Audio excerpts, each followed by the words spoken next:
ఇప్పుడు winter season ఎక్కువ అయిపోయింది, మంచు కొద్దిగా ఎక్కువ అవుతుంది. ఎండపాటికి ఎండ ఉన్నా కూడా చల్లగాళ్ళు వీస్తున్నాయి. పిల్లకాయలు మార్నింగ్ టైమే వాళ్ళకి 7కి అంతా స్కూల్స్కి పంపించేయడము, ఈవినింగ్ అయితే 6కి అట్లా రావడము, మంచు పడుతుంది. ఇప్పుడు కామన్గా వచ్చేది కోల్డ్, కాఫ్, సీజింగ్ అలా వస్తున్నాయి కదా. మీకు తెలుసు, చేసుకోగలరు. కాకపోతే నా నుంచి చిన్న ప్రయత్నంగా కాఫ్, కోల్డ్ రాకుండా చిన్న చిన్న జాగ్రత్తలు తీసుకోండి. వాళ్ళకి ఒకేలా మీ పిల్లకాయలకి కాఫ్ ఉందనుకోండి, మాస్క్ వేసి పంపించండి. ఎందుకంటే ఆ కాఫ్ వల్ల ఇంకొక స్టూడెంట్ ఎఫెక్ట్ కాకుండా ఉంటారు.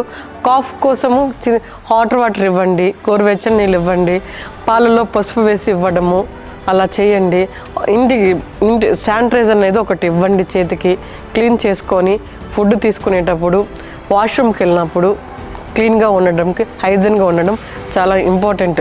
KLM physio hospital, Vadamalapeta, Tirupati. కింద స్క్రోల్ అవుతున్న నెంబర్కి అయితే కూడా కాల్ చేసి మీరు అపాయింట్మెంట్ ఫిక్స్ చేసుకోవచ్చు.